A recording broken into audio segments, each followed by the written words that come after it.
Om Shanti everyone. Welcome to the next normal, streamlined of or produced by the Brahma Kumaris Meditation Museums.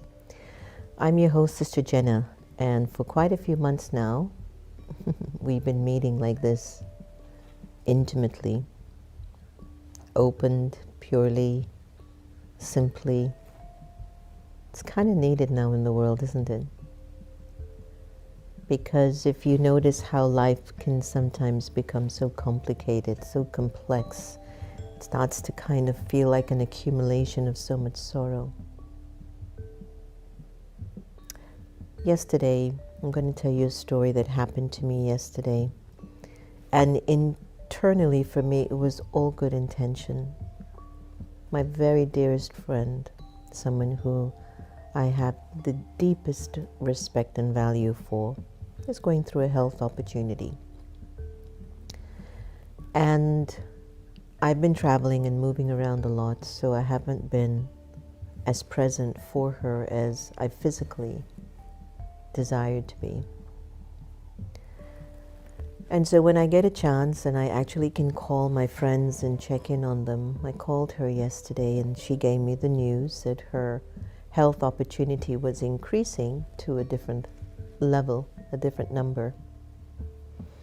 And it was interesting how you get these thoughts in your consciousness. Either I was picking up her thought, or it is a thought of the future, or it's just my own issues. Needless to say, my immediate response was, I got to save her. I got to take care of her. And I had heard and known of a facility in Mexico that is doing a lot of healing work. And something in my gut is just saying it's a good space, and maybe they have a lot of spaces even here in the US. But in speaking to her, I was speaking from a place of love, but then there is a little dab, a little touch, a little bit of the fear of her mortality. Even though I know the soul never dies, it's just the part leaves. It's like my sister Gita. I know she's still around. I know she's moved on to play another role, but I don't have her physical form with me anymore. And with that energy, I was like, you've got to do this, and you've got to make this, and you listen to me now. And I didn't know I was giving her sorrow. And I wanted to talk about this today because a lot of times we reach out for our friends and family to help them, and it made them worse, But it's because of that little dab of fear in us. Perhaps if I didn't have that little percentage of fear, I would have never been so harsh. I would have been more like, you're going to be fine, right? You got this. We're in this together. You're not alone. Tell me what you need. And if she said, Jen, I just need to be left alone. I just need some peace. I just need to understand what is going on and how do I approach my cure and my journey. Okay, so is there anything I can do? That's if I had no fear. Then I wouldn't have given her any sorrow at all yesterday. And it's funny because I do such self-checking, and self-honesty is huge for me because my self-honesty gives me an element of inner freedom. And I will owe the fact that the first thing I did this morning was to call her and apologize. And she was so open and honest to say, Jen, I had just reached a good place of accepting what was going on. And when you called, and it just threw me back. Now, I wasn't intending to give sorrow. And there are many of us who have good intentions, but we might not recognize there's a little dose of fear in that good intention, and it actually doesn't serve the soul's spirit. Giving sorrow, it wasn't intentional, but I was in a place of sorrow, and so she felt my sorrow, because my sorrow had that dab of fear of her mortality, which I, the ego, don't want to have to witness. Not now, at least. So there are times that we're actually giving sorrow and we don't know when we're doing it. And that level of sorrow, unaddressed, has its own little savings account somewhere in the soul. And so even when I woke up this morning and I kept thinking of her and I reviewed my choice of energy with her yesterday, I said, let me just call her before I go live. And I apologized. And I thought about myself, just in that action, like, wow, Jen, your self-honesty is so valuable. It will not allow you to give sorrow and walk away as if it's nothing. To hurt someone's feelings and to walk away like it has no consequence. It's such a deep sense of ego and arrogance and ignorance. And ignorance. So I've spoken that level. There's some of us who aren't intending to give anyone sorrow, but on their end they receive it. It comes in as if there is sorrow. So sorry about those moments. But now there are some souls who are just wired. They know what to say to get under your skin. They know how to say it, and they know exactly when to say it, to hurt you or to create a tribe of people to go against you. Take a look at the political climate right now in America. On one side, there are certain people that are speaking such negative things, and that is creating a consciousness within people of that energy of sorrow, fear, hate, confusion. And for people who aren't practicing self-honesty, it becomes real for them, and they have no idea that they're giving sorrow to so many people. And there's a consequence to that sorrow. It could be a consequence to you personally. It could be to your spouse. It could be to your children. It could be someone that you love. It could be to your pets. You don't know how the energy comes out, where sorrow comes back at you because you gave it out, but you don't remember. So many times we're not even aware when we're giving sorrow, but there are times when we know exactly how to get under someone's skin. That sorrow has a different return because in your conscience you know what you're doing is wrong. And so that self-hatred, that self-lack of worth that you're walking with gets revealed by the way you give that sorrow out to people, and intentionally. I've met people like that. And I can count on maybe my one hand. I'm just thinking, this has got to be so many years ago. It's so blurry. If I was ever that kind of person who, I know how to get at you. Just think about that kind of a evil. When you actually manipulate and premeditate how you're going to give sorrow, what is the return? What will be your return? There are consequences to my choices. Now, I gave you an example of when I didn't recognize I was giving sorrow, right? I was talking to my friend with love and a little bit of fear. Be careful, please don't, let's do this. And then there's another form of sorrow where I'm going to get back at you. That self-hatred in me will not stop until I see that grin on your face is gone. And I see you disheartened, and I see you disempowered, and I see you powerless, and I see you scared and confused and in my control. Oh, I've seen it so much in couples. And sometimes I get so concerned about the return of that soul. Now, there's a reason why both things are happening. That's another segment. So I'm talking about the giving, where your agenda and your intention is focused on giving sorrow to that person as a revenge, even if you think it's out of joke or jest, or just because you want to win up on the other person. So that's why we take sorrow. We take sorrow from events, situations, relationships, food, diet, the environment, the culture, the climate.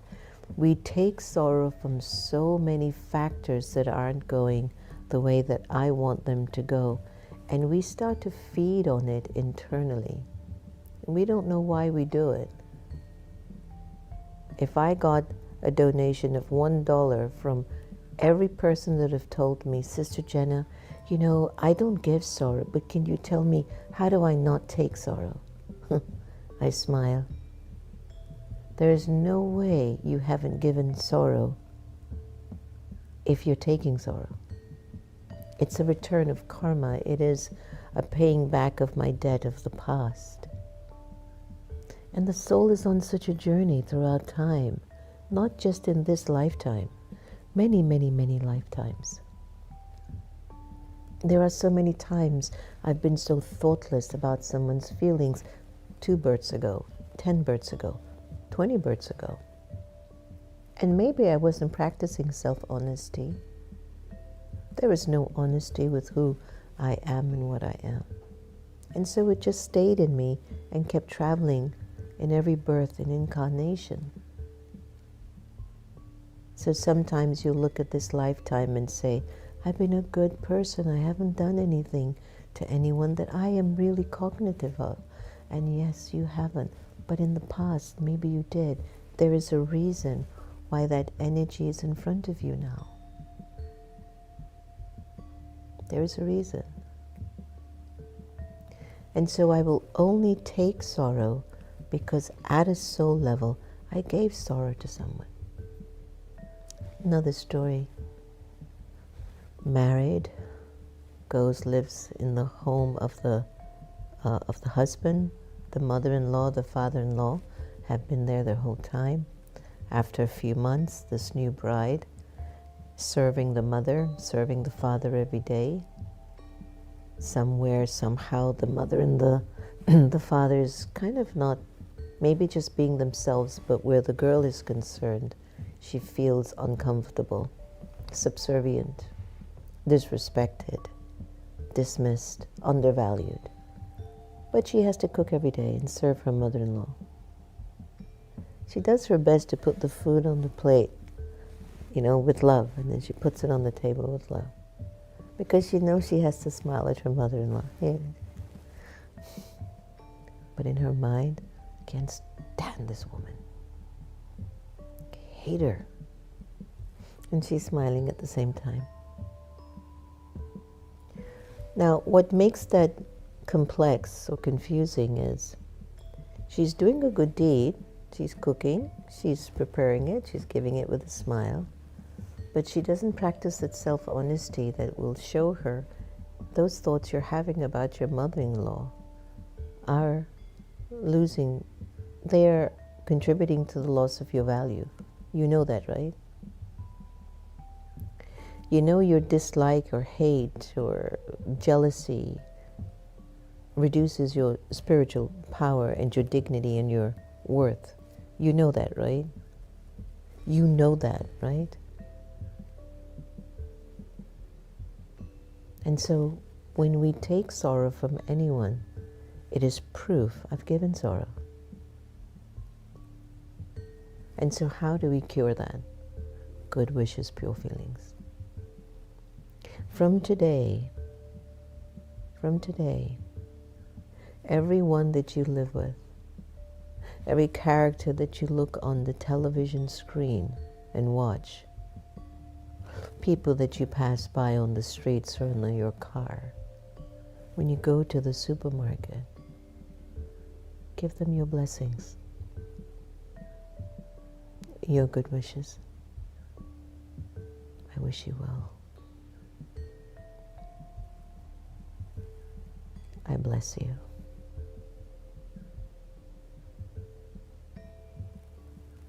We're all doing our best.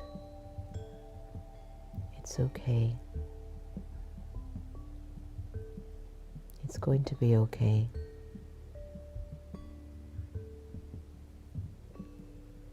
You're a good soul. I'm a good soul. And just this vibration of having this mentality of being a well-wisher for others.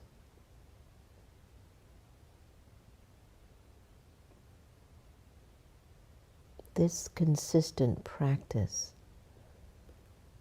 of sending your good wishes to souls will be your insurance for the soul. When somebody comes in front of you and they're not doing so well and they're angry and disrespectful to you, because you now have a savings account of good wishes and pure feelings, you look at them like, it's okay, all right, I'm sorry. Because you've been there. You've been in that mode when you needed someone's forgiveness, when you didn't say it right, you didn't do it right. So why should they be any less to not, appreciate your good wishes and pure feelings? They deserve it. Are you with me on this? There are different forms of sorrow. But that thought process of sorrow, the most important one, that's the most important one. Do you not have good wishes for me? And why? Now do you see your self-hatred? Your lack, your devaluation of your spirit as God's child. Why would I not have good wishes for you? What's going on in me? And generally when we give sorrow to souls, we're in that mode. So here's what I'd like us to do. Just gently, as you look through the screen, I want you to practice something with me. And put it in the comment if you get a chance. But as you're looking at me, look into me as I'm looking into you now. And bless me as I'm blessing you.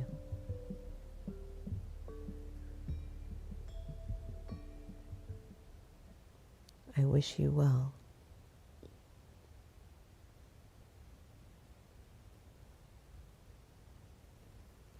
I wish there is benefit in everything you do.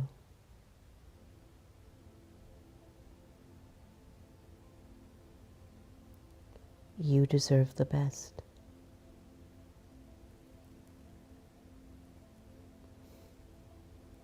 You're good.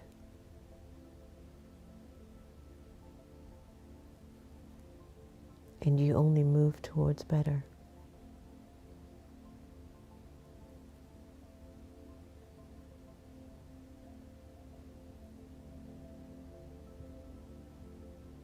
I wish you well.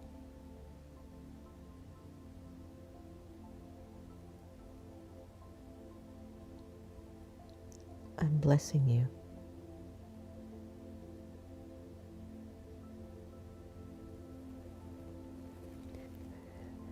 As you observe yourself, how are you feeling? Put it in the comment box. Now, if you do that every day, every hour in the hour, 3-4 times a day, and you accumulate that experience in you, it's going to be very difficult for you to take sorrow when somebody is in that state of sorrow. Get it? Once you keep accumulating the positive and pure feelings within you, it becomes very hard for you to take anything that's negative. So in order for you not to take sorrow, don't give it, especially from here. Let's take a look at awakened intelligence and see if I was able to connect anything with that.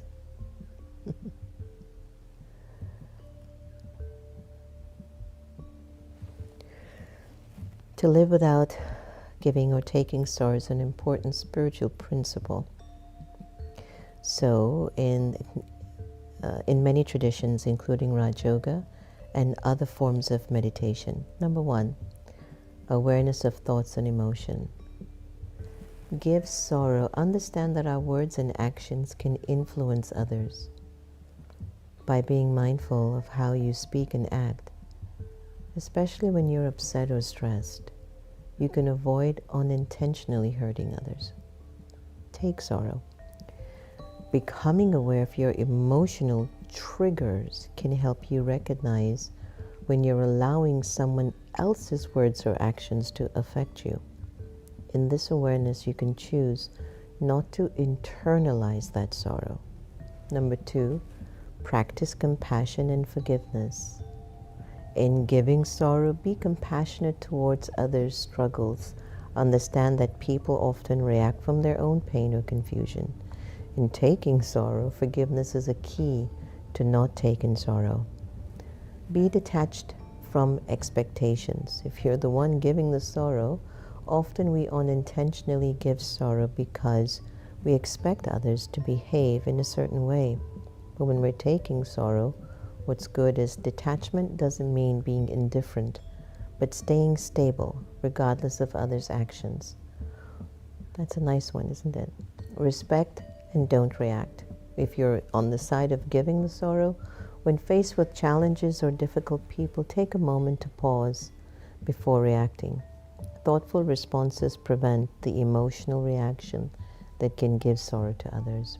If you're taking, choose not to react emotionally to what others say or do.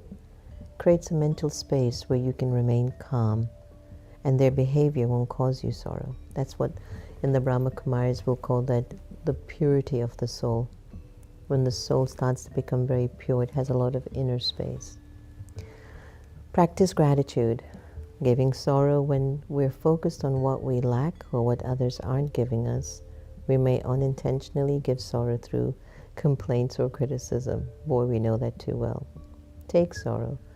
Focusing on what you're grateful for, even in challenging situations, shields you from absorbing negative energy from others. So strengthen inner stability through meditation. Meditation will help you remain centered and peaceful. Give sorrow in that moment, and if you're doing that, practice meditation. If you're taking sorrow through meditation, you can develop inner resilience, helping you stay grounded and unaffected by external disturbances. How beautiful was that, huh? By cultivating mindfulness, compassion, and inner strength, you can reduce both the giving and taking of sorrow in your daily life. Absolutely powerful. Powerful. Thank you, AI. Let's go to somebody who gave no sorrow to anyone. And so she didn't take it. The Sister Gita effect.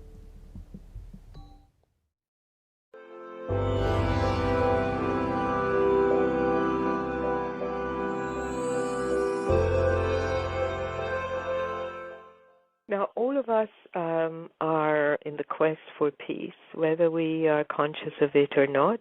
Sometimes we do things to create peace for us, and later on the line we see it actually takes us into entanglement. We all are familiar with that.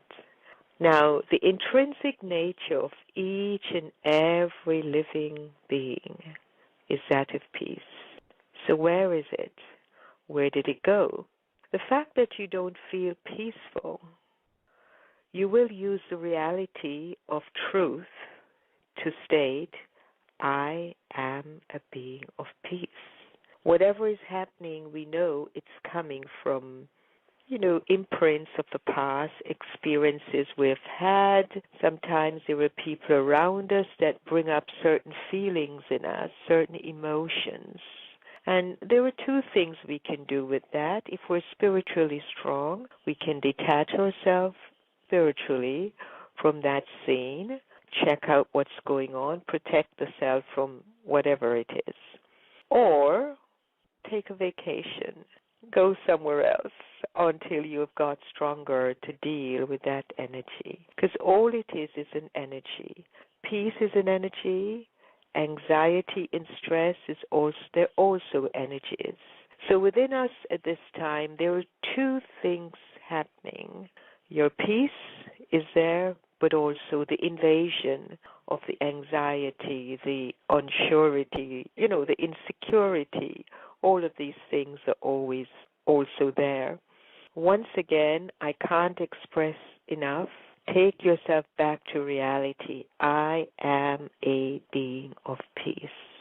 You don't ignore the feelings. You give it some kind of recognition. If you ignore the person or the feeling, it will come up just louder.